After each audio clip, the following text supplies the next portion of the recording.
niat puasa sebelum azan subuh. Makanya selesai sholat tarawih, sholat witir. Habis witir kata Bilal, nawulis saum yarhamkumullah. Berniatlah kamu untuk puasa, semoga kamu dapat rahmat Allah. Nawaitu sauma ghadin an ada'i fardhi syahri Ramadan hadhihi sanati lillahi ta'ala. Kenapa Bilal di masjid tuh ngajak niat? Takut yang ketiduran lupa berniat.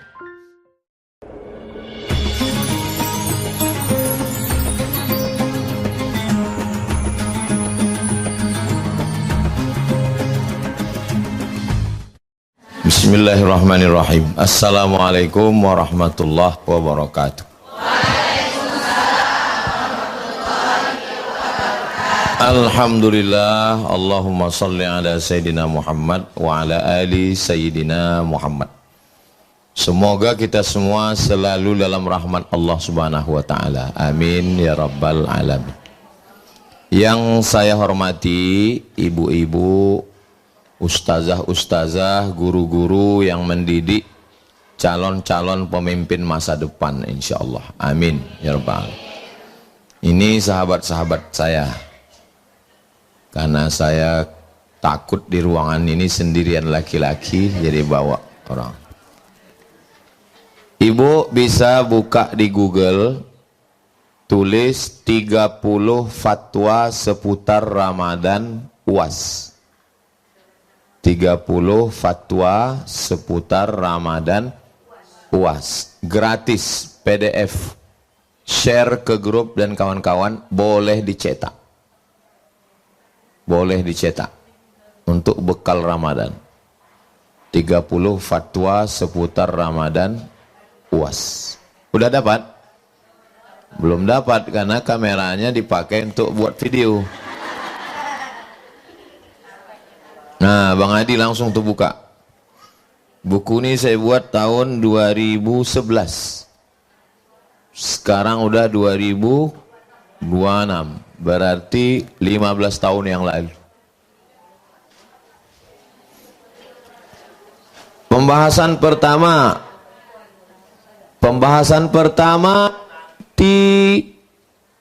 pada tanggal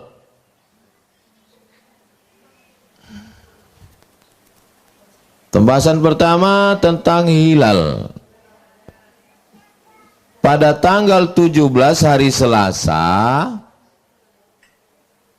17 hari Selasa menengok hilal.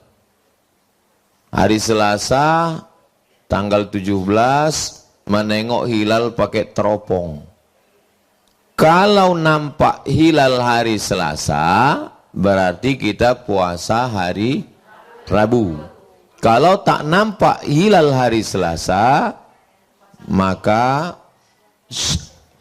Sya'ban digenapkan 30 hari. Karena hari Selasa itu tanggal 29.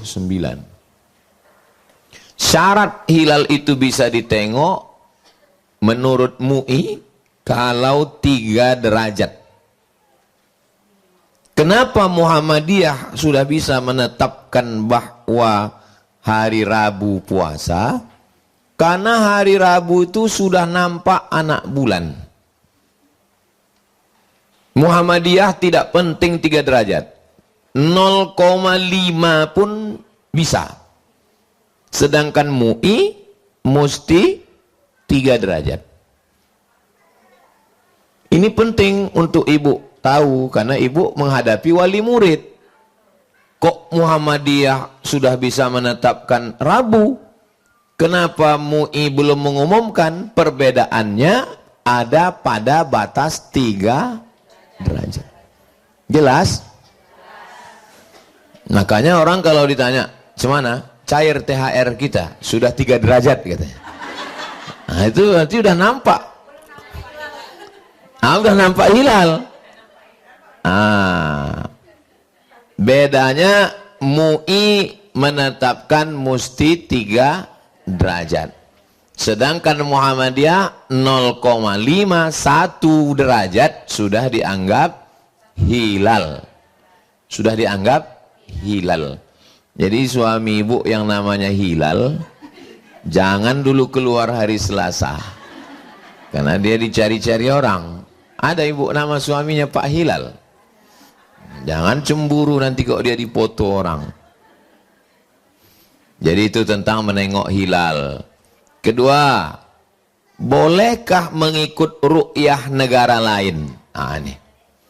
Misalnya ada wali murid ibu yang pergi umroh, Saudi Arabia misalnya menetapkan Rabu, sedangkan Indonesia misalnya Kamis. Bolehkah mengikut Saudi Arabia? Tak boleh.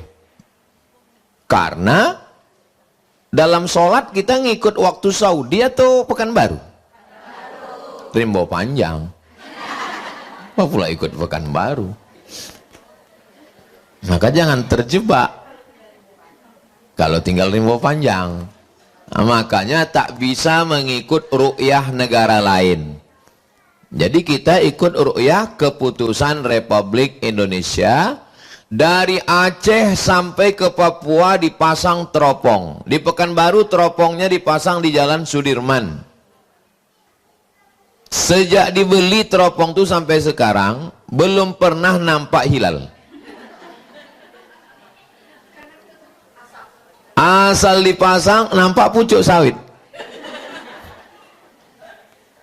Ustaz kok tahu? Kawan saya di Kementerian Agama saya tanya, pernah teropong ditampe awak tu mencaliak hilal? Ndak teman. Patang waktu ang caliak nampak gaji 3 balai. Nah, biasanya yang menengok hilal itu kalau di tepi laut, Banda Aceh, Papua. Kenapa? Karena bersih, tak berawan. Di tempat kita ini bukan berawan, berasap. Udah, hilal udah. Sekarang waktu puasa. Waktu berniat puasa. Niat puasa sebelum azan subuh. Makanya selesai sholat tarawih, sholat witir. Habis witir, kata Bilal, nawulis saum yarhamkumullah. Berniatlah kamu untuk puasa, semoga kamu dapat rahmat Allah. Nawaitu sauma ghadin an ada'i fardhi syahri Ramadan hadhihi sanati lillahi ta'ala. Kenapa Bilal di masjid tuh ngajak niat? Takut yang ketiduran lupa berniat. Misal tertidur, bangun jam 8, buka tudung saji, tak ada ikan, tak ada lauk. Lalu saya bilang, ambo hariko puaso. Bisa apa tak bisa? Memang jam-jam segini kurang fokus memang ya. Misal, saya tertidur, bangun jam 5.30. Habis itu, saya bilang, aku puasalah hari ini. Boleh apa tak boleh? Tak ada niat. Tidur. Lalu kemudian bangun 6.06. Tanya, ada lauk bu? Enggak ada. Kalau gitu ambo puasolah. Puasa sunat sah. Puasa wajib? Puasa wajib mesti sebelum azan subuh. Terus bapak suami ibu bilang, ambo ado lauk, ado ketupek gulai paku pagi kok? Ndak ada. Ambo puasa saya lah. Sana puasa. Kalau lah 3 batang di esoknya. Mesti dari habis subuh itu tidak ada masuk apapun. Baru bisa puasa sunat. Kalau puasa wajib niatnya mesti sebelum azan subuh. Apa hukum gosok gigi? Gosok gigi dari azan subuh ke azan zuhur boleh. Dari azan zuhur ke sore makruh. Kenapa? Karena mulut sudah mulai kering, dia mendatangkan kesegaran. Gosok gigi pakai siwak tak ada perasa, boleh. Gosok gigi pakai mentol, tak boleh. Tak boleh ada perasa. Kalau perasaan sakit hati Pak Ustadz, nah itu lain lagi. Perasa, deterjen, mentol, tak boleh. Saya gosok gigi sebelum azan subuh, mulut bersih. Oke, kita lanjutkan. Bagaimana ibu hamil dan menyusukan anak? Ibu hamil menyusukan anak kalau dia tak puasa karena dirinya, dia bayar qadha saja. Tapi kalau dia tak puasa karena anaknya, bayar qadha dan fidyah. Saya ulang sekali lagi. Kalau dia tak puasa karena dirinya, qadha saja. Kalau dia tak puasa karena anaknya, ada unsur ekstern di luar dirinya, karena anaknya lemah, maka dia kena dua, qadha plus fidyah, menurut mazhab Syafi'i. Saya mazhab Syafi'i. Kalau ada ustadz yang ceramah, kalau anaknya yang sakit, janinnya fidyah saja, bukan mazhab Syafi'i. Mazhab Syafi'i macam yang saya jelaskan tadi. Jelas?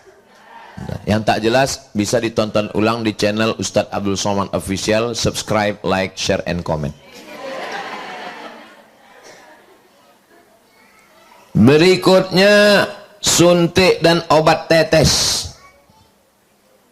Sakit mata, tetes, tidak batal. Sakit telinga, tetes, tidak batal. Suntik, suntik terbagi dua, suntik obat dan suntik vitamin. Kalau suntiknya suntik UV, tidak batal. Tapi kalau infus, batal. Karena infus menyegarkan, vitamin. Keluar dari kantor TK, segar. Rupanya 2 botol infus. Batal. Jelas? Berikutnya kumur-kumur. Kumur-kumur hanya memasukkan air, tak apa-apa. Tapi kalau mubalaghah, batal. Mubalaghah melampau. Melampau masukkan air, batal. Ustadz, kumur-kumur boleh nggak? Boleh, nggak batal. Tapi kumur-kumurnya pakai TS, batal. Kenapa? Sikit banyak masuk gula-gula itu ke dalam.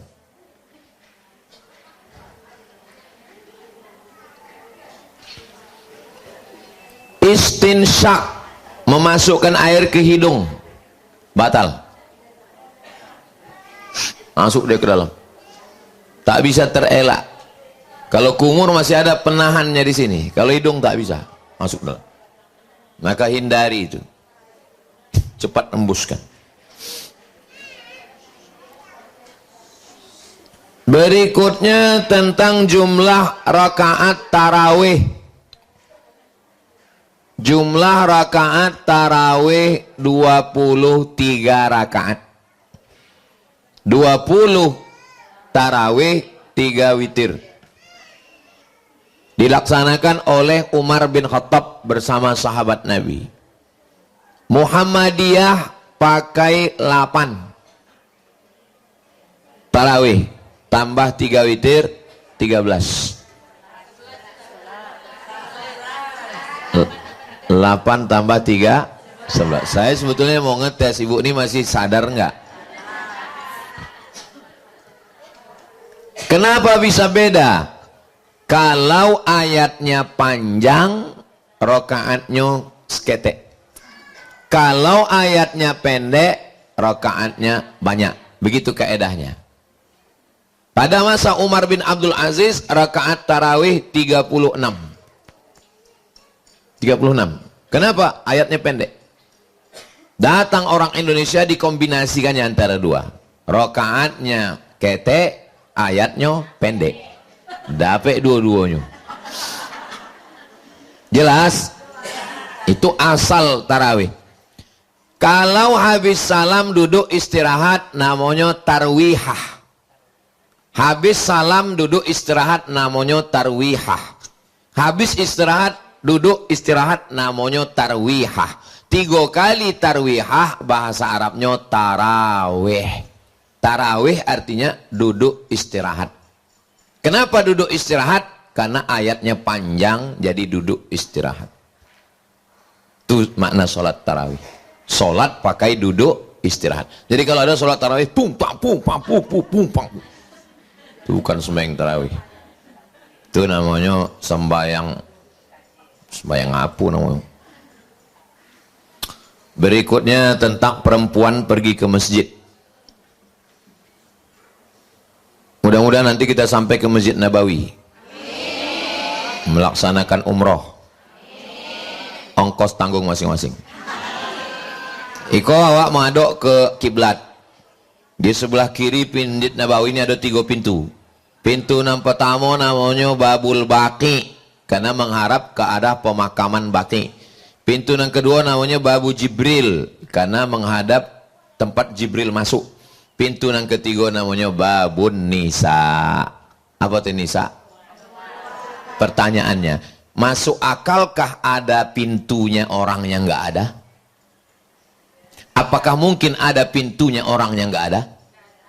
Itu menunjukkan bahwa Babun Nisa ada perempuan sholat di masjid. Ada perempuan sholat di masjid, tapi dengan syarat dan ketentuan berlaku. Jangan ke masjid pakai celana legging. Banyak imam masuk ke paret. Jangan ke masjid pakai parfum yang melampau sampai hilang bacaan imam di muka mencium. Katanya. Jangan ke masjid bersolek-solek. Sebelah hijau, sebelah biru. Jangan ke masjid cekik-kikikan di balik tirai. Ke masjid untuk sholat berjamaah, sholat tarawih, sholat witir, tadarus, balik ke rumah. Anak gadis dikawal baik-baik supaya jangan terjadi asmara subuh. Berikutnya zikir antara sholat tarawih. Assalamualaikum warahmatullahi wabarakatuh. Assalamualaikum warahmatullahi wabarakatuh. Berzikir Subhanal Malikil Ma'bud, Subhanal Malikil Mawjud. Boleh berzikir karena di Makkah dulu waktu orang itu duduk istirahat, sebagian sahabat tawaf sunat. Dalam tawaf sunat ada tasbih subhanallah walhamdulillah wa la ilaha illallah wallahu akbar. Boleh, tapi bacaannya betul, karena beberapa masjid bacaan tak betul.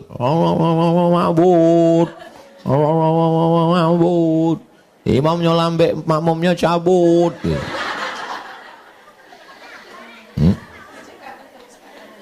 Ditutup dengan sholawat, boleh, karena sholawat zikir. Allahumma salli ala sayyidina Muhammad. Bagus. Tapi banyak sholawat kadang tak betul. Allahu alaihi, Allahu alaihi. Bagus, tak usah berselawat.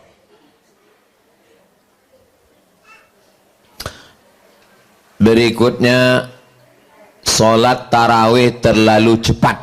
Sudah saya bahas 15 tahun yang lalu. Hatta tatma'inna raki'an, ada tuma'ninah. Subhana rabbiyal azim wa bihamdi, subhana rabbiyal azim wa bihamdi, subhana rabbiyal azim wa bihamdi.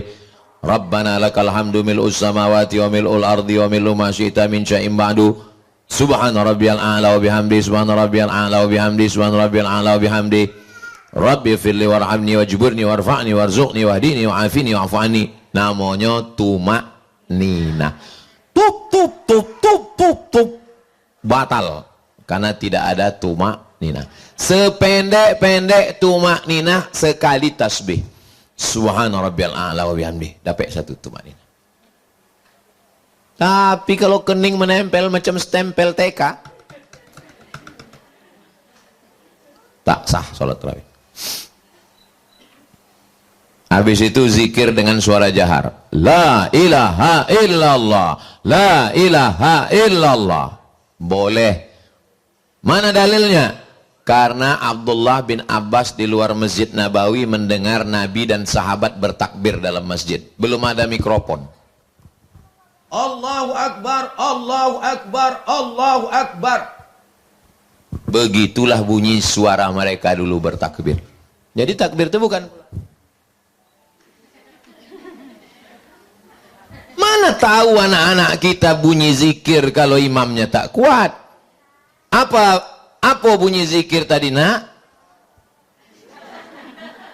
Jadi imam mengeluarkan zikir itu gunanya untuk mengajar ayahnya pun tak tahu zikir, ngajar ayah. Dah bersalaman selesai sholat. Assalamualaikum warahmatullahi, assalamualaikum warahmatullahi. Sehat Pak Haji? Masya Allah sehat Pak. Masya Allah sehat Bang Adi. Masya Allah. Kalau sebelum sholat tadi dia belum salaman, bersalaman selesai sholat itu sunnah. Kalau sebelum sholat tadi dia sudah salaman, habis sholat dia salaman lagi, maka hukumnya mubah. Saya ulang lagi. Masuk masjid sholat, habis itu dia salaman sama orang. Apa hukumnya? Sunnah.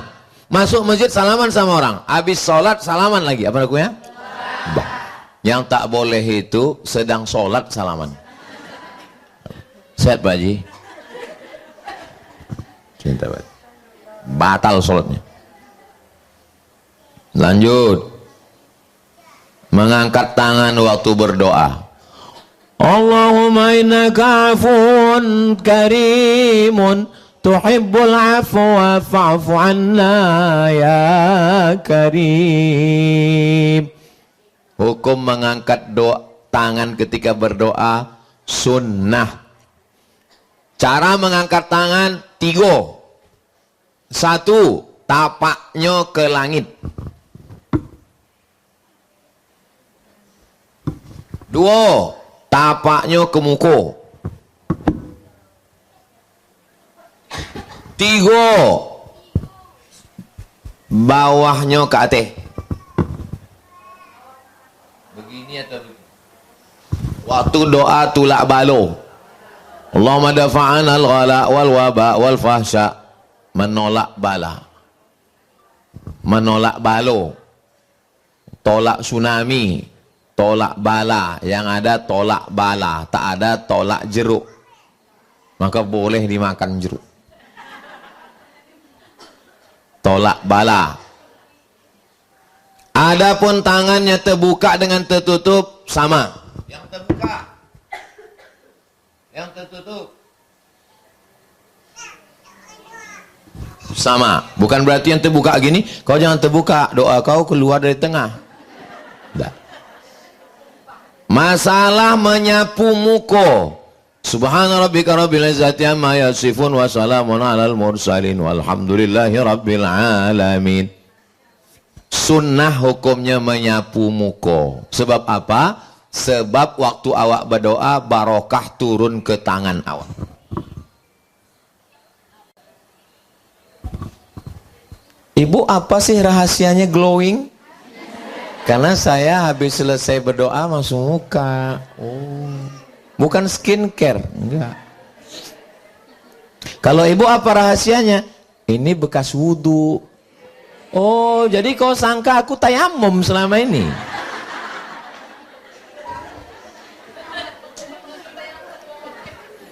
Dah. Nanti ibu kalau nggak ingat, Perteka dicetak buku ini bagi kawan-kawan.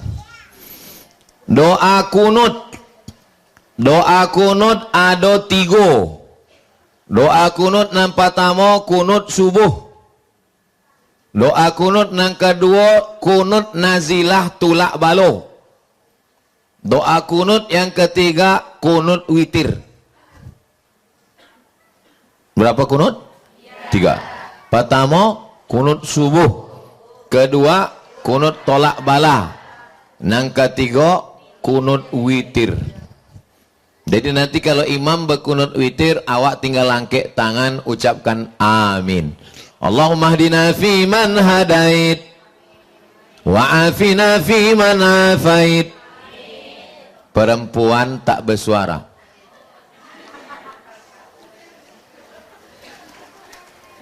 Kau kenapa nggak pernah bilang amin setiap aku berdoa? Karena aku sudah dapat. Hah?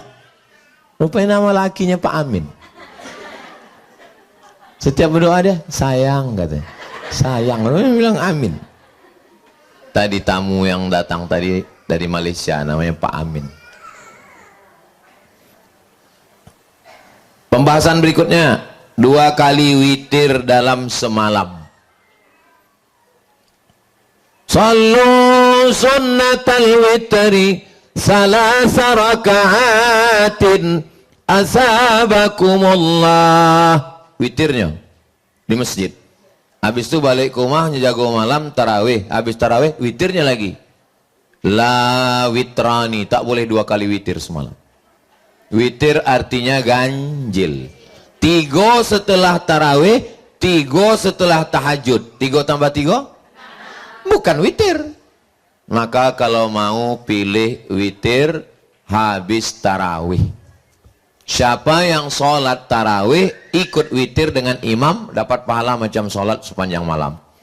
Nanti bangun malam tarawih saja, jangan witir lagi. Tahajud saja, jangan witir lagi. Tapi kami tadi udah sholat witir. Boleh sholat tahajud walaupun sudah witir. Oke, kita lanjutkan lagi. Melafalkan niat. Usolli sunnatat tarawih rakaataini lillahi ta'ala.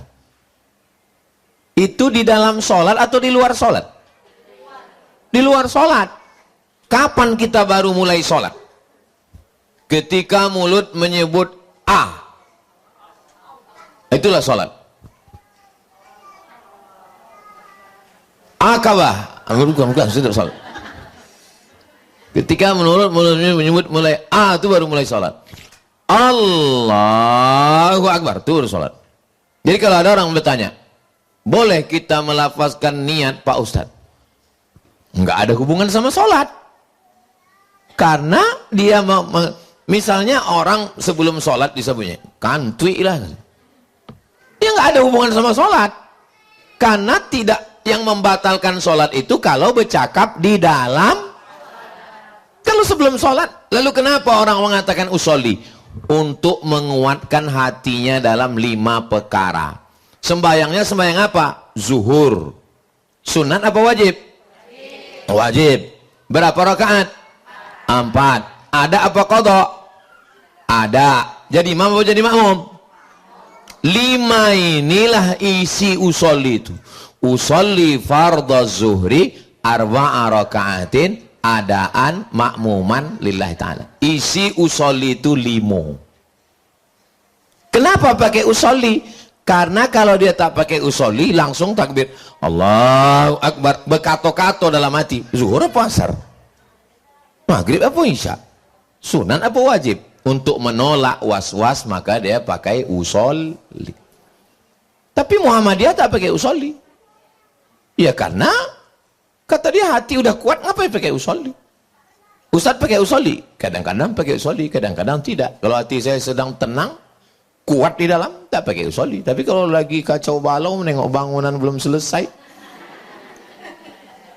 ya usolli. Usolli fardhu zuhri 4 rakaatin adaan makmuman lillahi ta'ala. Allahu Akbar.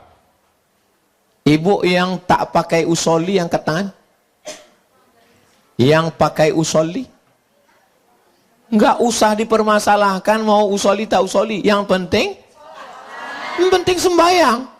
Kelahi antara usoli tak usoli. Rupa-rupanya dua-duanya tak sembahyang.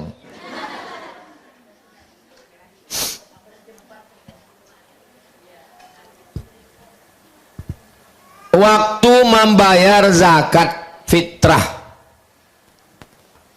kepada jamaah sekitar Jalan Kamboja, harap membayar zakat fitrah seminggu sebelum Idul Fitri, karena malam Idul Fitri kami tidak membagi lagi karena kami mau mencari baju raya ke Mall SKA, kata pengurus. Sebetulnya wajib membayar zakat fitrah ini kapan? Wajib membayar zakat fitrah begitu tenggelam matahari petang Ramadan. Tenggelam matahari jam 6.30 petang Ramadan, azan maghrib, disitulah wajibnya membayar sampai khotib naik mimbar besok. Jadi kalau maghrib sekarang 6.30, khotib naik mimbar 7.30, wajib membayar zakat fitrah itu hanya 14 jam. 6.30, 7.30, hanya 13 jam.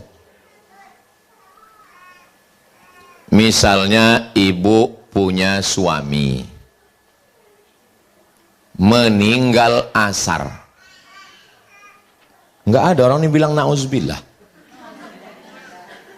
Meninggal asar hari terakhir Ramadan. Pertanyaannya, wajibkah dia bayar zakat fitrah? Kenapa tak wajib? Karena dia tidak hidup dalam 13 jam itu. Ibu mengandung anak, alhamdulillah. Anaknya lahir sesudah khotib naik mimbar. Naik khotib ke atas mimbar, lalu kata si khotib, Allahu Akbar. Lahir anaknya. Dikasih nama anaknya Fitri. Karena lahir Idul Fitri. Pertanyaannya, wajibkah anak ini bayar zakat fitrah? Tidak. Karena dia tidak ada di dunia ini dalam 13 jam itu. Nyambung tak nyambung? 13 jam dari azan maghrib ke khotib naik mimbar. Makanya kalau ibu tak mau keluar duit bayar zakat fitrah, tahan deh. Jangan keluar dulu yo. Bang keluar sesudah open house yo. Jadi kalau ada orang bayar zakat fitrah seminggu sebelum Idul Fitri, hukumnya mubah, bukan hukumnya mubah. Bayar zakat fitrah seminggu sebelum Idul Fitri, dibayarnya. Kok bayar? Tiba-tiba hari terakhir Ramadan meninggal, apakah diminta balik? Assalamualaikum Pak Ketua Masjid. Ya, minta ambo balik, laki ambo ndak duit. Jangan diminta balik, itu terhitung sebagai solawat, sodako. Dah, sekarang pembahasan tentang zakat fitrah dalam bentuk pitih. Nabi membayar zakat fitrah dalam bentuk ompek. Pertama gandum, kedua kurma, ketiga kismis, keempat susu kambing dijemur, mentega. Karena itu makanan pokok. Kita di Riau bayar zakat fitrah pakai? Siapa yang membayar zakat fitrah pakai beras, berarti dia pakai kias. Karena 4 tadi makanan pokok, maka tompe awak dikasihlah beras. Karena makanan pokok kita beras. Tapi sekarang banyak ibu-ibu yang nggak makan nasi. Kenapa? Diet karbo.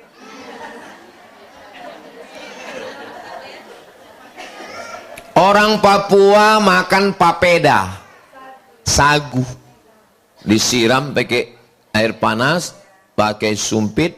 Rupanya bagus anak-anak nih dikasih makan sagu supaya efisien. Kalau nasi dikunyah, sagu kok gol.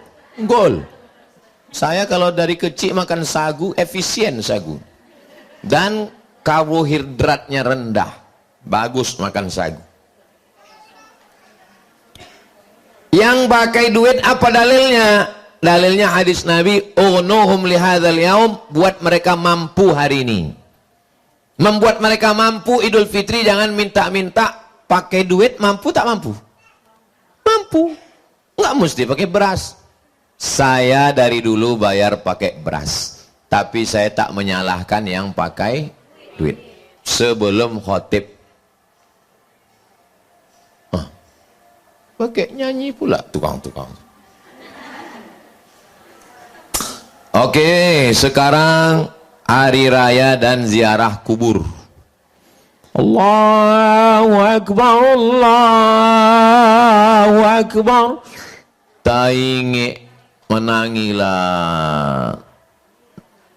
Lalu kemudian balik dari sholat Idul Fitri, dia ziarah kubur.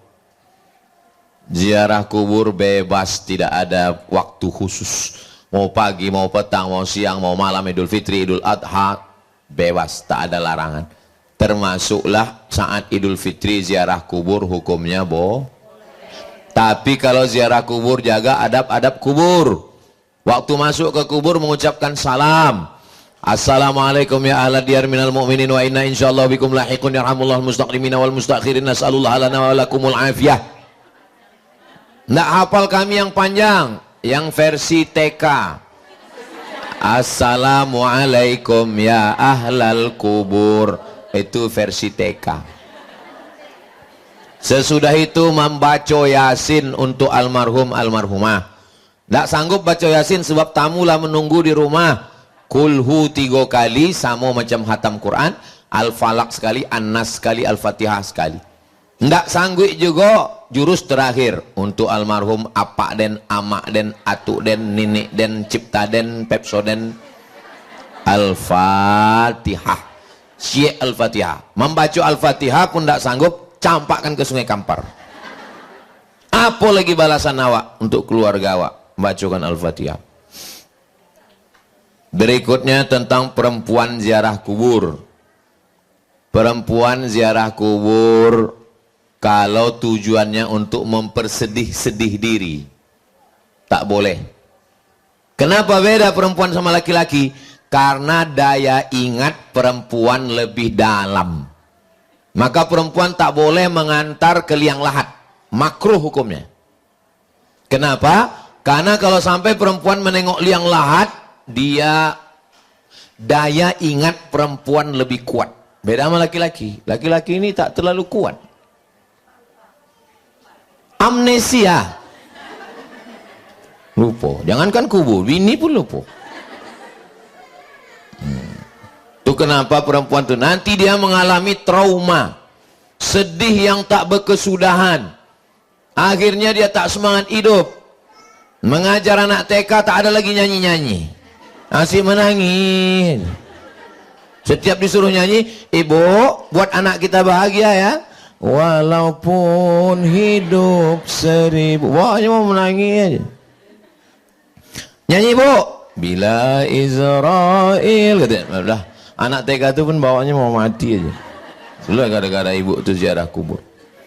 Tapi kalau perempuan itu lupa dunia, maka mengingatkannya dengan kubur. Alhaakumut takasur. Kamu sudah dilalaikan berbangga-bangga, berbanyak-banyak, banyak harta, banyak itu, banyak ini, hatta zurtumul maqabir. Jadi perempuan yang suka shopping, bagus dibawa ziarah kubur sehari 3 kali. Pagi sekali, siang sekali, sore sekali. Saya membawa istri saya ziarah kubur sehari 3 kali. Pertama kami keluar pagi nyari lontong, siang ngawani dia belanja, malam itu kan di jalan Kamboja kubur. Enaknya jalan Kamboja ini setiap lalu ziarah kubur. Setiap lewat di kampung Jak, nanti ibu lalu balik, jangan lupa assalamualaikum ya ahla diyar minal mu'minin wa inna insyaallah bikum lahiqun yarhamullahu mustaqdimin wal mustaakhirin nas'alullah lana wa lakumul afiyah. Terus kata orang yang kubur, yang untuk anak TK kata dia, assalamualaikum ya ahlal kubur. Oke, habis. Terakhir, hebatnya kita ini duduk sejenak hatam satu buku 30 fatwa seputar Ramadan. Terakhir masalah yang ke-30, puasa 6. Puasa 6. Ibu kan punya utang 7 hari kemarin. Puasa 6 niatnya qadha. Saya niat puasa qadha besok 1 hari lillahi ta'ala. Puasa dia 6 hari, C 2, 3, 4, 5, 6, maka dia dapat 2. Puasa qadha-nya lunas 6 hari dan dapat pahala puasa sunat Syawal. Jadi ibu niatnya puasa qadha. Niatnya puasa qadha. Otomatis ibu bisa dapat 3. Qadha-nya dapat, puasa 6 dapat. Kalau kebetulan dilaksanakan hari Senin Kamis dapat puasa Senin Kamis. Bisa dapat 4. Kok bisa 4? Qadha dapat, puasa Syawal dapat, puasa Senin Kamis dapat, dilaksanakan tanggal 13, 14, 15. Ayyamul Bait, tapi niatnya tetap cie qadha saja. Kalau ibu puasa sunat tak dapat qadha, tapi kalau puasa qadha dapat sunat. Jelas? Jangan kemana-mana, kita lanjutkan setelah yang satu ini. Itulah masalah yang umum dirasakan masyarakat. Kalau ada masalah-masalah dari ibu, kita akan bahas dalam tanya jawab insyaallah. Terima kasih. Menangkap puyuh di Bukit Selasih. Thank you dan terima kasih.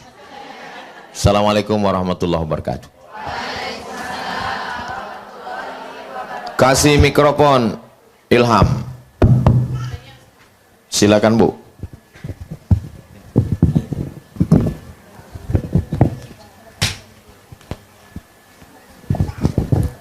Bismillahirrahmanirrahim. Assalamualaikum warahmatullahi wabarakatuh.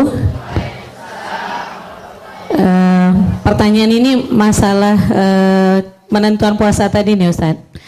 Jadi kan bagi yang tidak berada di Indonesia yang kayak umroh tadi kan Ustaz, sementara kita kan di Mekah mengikuti waktu sholat Mekah nih. Yang berbuka kita mengikuti macam tadi kalau kata Ustaz kan kita mengikuti selama sholat di Indonesia nih. Yang umroh tadi yang pertama Ustaz. Jadi saya masih apakah penjelasan yang tadi itu maksud Ustadz orang yang umroh ikut waktu Indonesia kah atau tetap ngikutin waktu buka di sana gitu. Sementara sholat kita kan ngikutin waktu buka di sana Ustadz. Itu yang pertama. Yang kedua masalah kemarin itu tempat ada ini Ustadz, apa namanya kejadian kita di satu tempat untuk masalah zakat fitrah nih ya Ustadz. Jadi ada satu tempat itu mengatakan karena mereka awalnya itu keputusan ini ada fatwanya itu dari mana nggak tahu juga tidak menerima zakat fitrah dalam bentuk beras. Itu gimana? Kita sementara kita punya keyakinan kita berzakat fitrah dengan makanan pokok Ustaz. Jadi di saat kita ingin zakat fitrah di tempat tersebut untuk masyarakat sekitar, berarti kita nggak bisa zakat fitrah di situ karena harus diuangkan gitu. Hukumnya seperti itu seperti bagaimana tuh Ustaz? Terima kasih. Assalamualaikum warahmatullahi wabarakatuh. Waalaikumsalam. Misalnya keputusan Saudi Arabia puasa Rabu, sementara Indonesia Kamis. Lalu ada orang Pekanbaru ikut Saudi Arabia puasa Rabu. Nggak bisa karena dia tinggalnya di Indonesia. Kemudian dia pergi umroh. Sampai di Madinah azan maghrib, Allahu Akbar, Allahu Akbar. Terus dia ajak dia, ayo buka puasa yuk. Enggak, kata Ustaz Somad, enggak boleh ikut waktu Saudi. Wah, angkan di Saudi kini. Maksudnya di mana kita berada, di mana bumi dipijak, di sinan awak berkodak. Jelas ya Bu? Saya panitia penerimaan zakat fitrah, maka saya mesti menerima semua keinginan masyarakat. Bagi yang mau membayar pakai beras, silakan, beratnya sekian. Bagi yang mau bayar pakai uang, silakan, jumlahnya sekian. Menurut Kementerian Agama Kemenak Kabupaten Kampar, tempel. Nggak boleh masjid mengatakan nggak mau nerima uang. Nggak boleh masjid mengatakan nggak mau menerima beras, karena kedua-duanya benar secara fikih, maka pengurus masjid mesti memfasilitasi. Kalau ada masjid yang model begitu, lapor. Cuman bingung kita kemana mau melapornya. Nah, jadi kalau ibu meyakini beras, masjid